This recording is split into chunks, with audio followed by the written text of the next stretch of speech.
more on this, let's bring in our panel. Joining me today, Matthew Bassett, former Assistant Secretary for Legislation at the U.S. Department of Health and Human Services, and Mike Crute, a Wisconsin Progressive radio host. Gentlemen, welcome.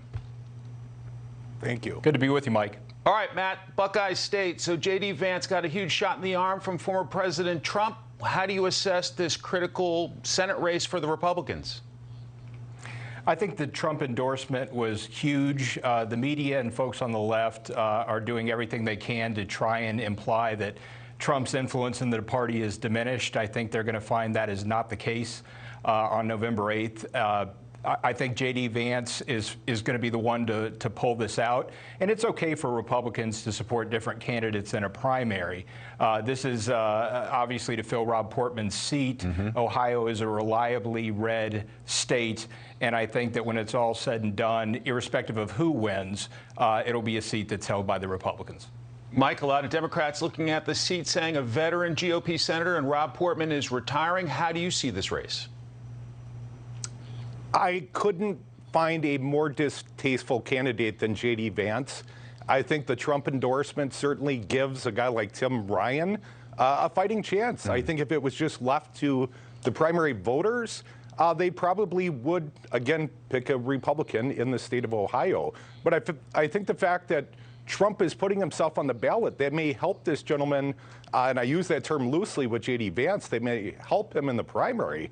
But I think he opens the door to the Democrat actually picking up this seat in Ohio. All right, we'll see where it goes after primary night on Tuesday. To the border, where I know Health and Human Services, where you used to serve under President Trump, Matt plays a big role.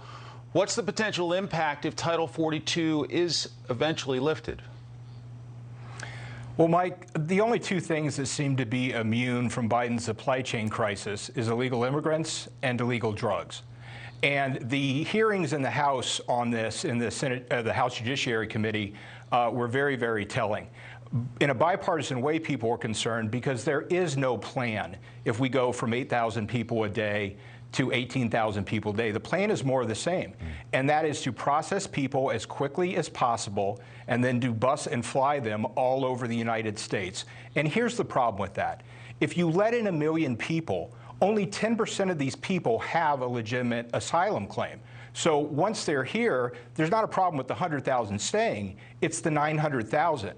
And Matt Gaetz of Florida took the secretary to task, and he said, okay, well, how are we going to round up and deport the 900,000 people? And he said he didn't have the resources. There is no plan to have these people go back, even though they've had due process and their claims have been denied. This is why Remain in Mexico was so critical. You can have 1 million people waiting in Mexico. They have their claims considered. We let in the 10%, and the 90% go back to their country of origin. So we don't have a crisis in this country. And because of these numbers, the Border Patrol can't do their job. If you need a reason to keep Title 42 in place, a health reason other than COVID, how about the fact that 100,000 Americans have already died this year from fentanyl overdoses? Right. Under the Biden administration, fentanyl overdoses is the leading cause of death for Americans aged 18 to 45. All right. And it's because when the Border Patrol is distracted, they simply can't do their primary function, which is to patrol the border. Let me give Mike a chance here. Mike, your thoughts on the impact this issue may have on the midterms, and how do Democrats go out and sell this to their voters? You know, it's interesting. State of Wisconsin, new polling came out this week, Marquette University Law School poll, credible polling. 64% of the people that live in my state think that there should be amnesty granted in real time. 80% of the people in my state think that immigrants should have a legal path, be it green cards or whatever the case may be. I think the point fentanyl and say, well, Joe Biden's leaving the border open to drugs. I mean, we've been losing the war on drugs since Nixon. So let's not act like this is suddenly something different. If you want to change the outcome on the border, there needs to be some sort of sensible immigration reform. Let's incorporate more. We need more workers. Here are workers coming here willingly. Why are we rejecting them?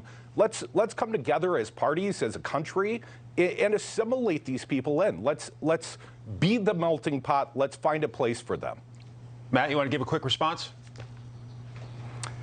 We're a sovereign nation. We have sovereign borders. We should be able to dictate who we let in and under what circumstances. All of the polling that I've seen said this is going to be one of the #1 issues for Republican voters and independents. And it's telling that Hispanics are the group that Biden is polling the worst at 24%. So everyone sees through this. I think people are sick of it. And I think November 8th, people are going to need a lot of support ponies on the other side of the aisle, because I don't think it's going to go their way. All right. Matthew Bassett, Mike Crute, gentlemen, thanks very much. Have a great week.